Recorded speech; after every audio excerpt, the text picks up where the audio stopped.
All right. So it looks like, what's up, gang? Hope you're having a great week. So it looks like in its own way, the offseason's starting already. And time to put on the mock GM hat and whatnot. This is an article. This is right from MLBTradeRumors.com. I'm going to post it down below for you in the description so you can read it too. This is about AJ Preller, who's the GM of the Padres. And why do I bring him up? Well, the Padres are going to be making massive cuts to their payroll. Okay, their payroll is $249 million. They have a kind of a mandate to get under $200 million or around $200 million, which is about a 20% cut. Okay, in payroll. Now, essentially, that's $50 million off the payroll. Essentially, it's about probably what Blake Snell and Josh Hader are going to make moving forward. He'll probably make close to 30. Hader will make close to 20, or if not 20. So chances of either one of them or both of them coming back are slim to none. I expect them both to move on. And they didn't make that as much as 2023 or before that, but in order for them to facilitate this type of stuff, they're going to have to do that. And that's a pretty big hit. And the question remains, if they want to continue to win, right, which they say they want to do, how can they keep Soto or bring Soto back if they want to win? Are they going to be able to afford that? Because they've already have massive. You got Manny Machado's contract, you have Xander Bogaerts' contract, you have Fernando Tatis' contract, and all their contracts are probably going to be dwarfed by Juan Soto once he becomes a free agent after the season, unless they somehow extend him before that. So, but again, one of the reasons why the Padres are doing this is because they're out of compliance with the MLB's regulations regarding debt service ratio. Okay, so they're essentially losing money. They've also been taking a hit on their TV deal. They're in a bad financial spot, and they have to make adjustments to keep in line, to stay in compliance with MLB.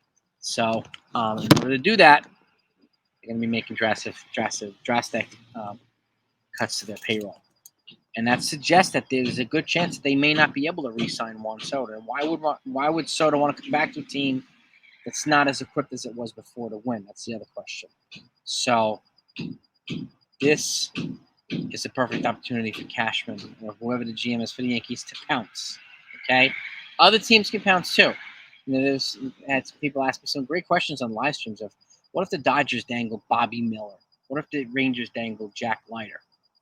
Good questions, right? Good questions. And they asked me this in the comments too. And legitimate questions. Good pitching in return. But Juan Soto, neither one of them is an outfielder. So the Yankees have outfielder options they could dangle, as well as a handful of prospects. And the fact is, the price for 1 year of Soto is not going to cost as much as it was for the 2.5 years of Soto, which is what the Padres paid. Expect him to be in contention. And this is they're in a similar situation with the Yankees. High resources, big spending, big contracts, and not as much success or production out of the spending as people want, particularly the fan base. And AJ Preller has been there since 2014, okay, as the GM. They have 2 playoff appearances to count for it, okay? So things are being talked about. There's no guarantee they're going to move on from Preller, but they want to. There's talks about what are they going to do? Are they going to maintain him? Are they going to move on? Are they going to change things and whatnot? And this is what happens when a team is in a financially tough spot where the Yankees are not, and the Yankees are swimming money. So for a team like the Yankees, it'd be a good idea for them to call the Padres and see if they could swing a deal. And again, the Yankees have boatloads of prospects, high-end guys in the youth movement. But none of them are a generational player like Juan Soto. None of them. None of them. None of them. None of them. Okay? And the fact is, they can pay. So let's just say it's a 10 or 12-year deal for whatever it is, $40 million, $45 million a year. You give an opt-out after 5 years in order to make a deal possible, in order to make it palatable for Scott Boras so that he can go back on the market at 30 and try to cash in again. I will take 5 years of Soto to go along with the prime years of Judge and the prime years of Cole any day of the week. I don't care what prospect. There's not one prospect in our farm that's untouchable for Juan Soto, in my opinion. Not one. Okay? I wouldn't hesitate to give one. And again, it's not going to cost, at least in my opinion, it's not going to cost Spencer Jones and Jason Dominguez. And it's not going to cost a handful. But one of those outfield prospects is probably more than likely got to go with some of our pitching as well. It's still going to cost quite a bit. But at the end of the day, from the Yankees, I'm all over this. And you know, and Brian Cashman's drawn the same type of criticism as AJ Preller. Okay, the same type of anger and frustration has been levied on Cashman to a degree of you know, not having or no longer having a feel for the game.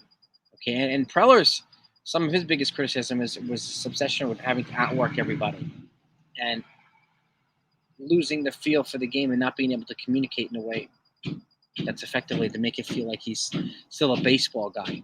You know, it started to smell like a business, just like it started to smell like a business and too much of a business in Yankee land too. So Cashman has drawn similar comparisons, but they're in a different situation. Okay, they're swimming in money, swimming in profits. They are a very profitable team. They're in the black. They're not in the red like the Padres. So this is an opportunity for whoever the Yankee GM is to show his or her chops and try to make a move for Juan Soto. They can get Juan Soto and you pair him with Judge, and then they sign somebody in free agency. Changes the whole outlook for this team moving forward. Okay, and again, this is the time to do it. Not going to have another opportunity like this. And now that this stuff is being talked about, it'd be wise for them to formulate some kind of plan. Okay, not only for the fan base, but for the organization, for the team in general. So this is an opportunity. If a GM wants to get on a good gracious set of fans, they can somehow get Juan Soto. This is how you do it. Cashman wants to get back on the fans' good graces. This is how we could do it. Okay, and this is a good opportunity, something to look forward to. And again, like I want to talk to you about this. I want to know. This is a great conversation piece across the board. So I want to talk to all of you about this, and I want to get your points of view. So if you haven't subscribed to this channel, please hit that button. Okay, it's not only greatly appreciated by me, it means the world. We're on the path to 20,000 subscribers. I'd love to get there before the end of the year. But this is a conversation that I'd love to have with you. And could you imagine if we're talking and the news breaks while we're talking? Like, that would be insane. Something fantastic to talk about. But I would love to wake up one morning and be able to share this news with you if it happened. So this is why I do this. This is why it's so exciting. And this is why news like this is newsworthy and it's conversation worthy. Because again, and there's a book actually. Ken Rosenthal and what's his name? Dennis Lin just wrote a book that was published on the dysfunctional nature of the Padres front office, sharing similar dysfunctionality that the Yankees do. The Yankees are, you know, they may be in somewhat of a turmoil, and they brought in an outside organization to take a look at their analytics and do other things because analytics became gospel here.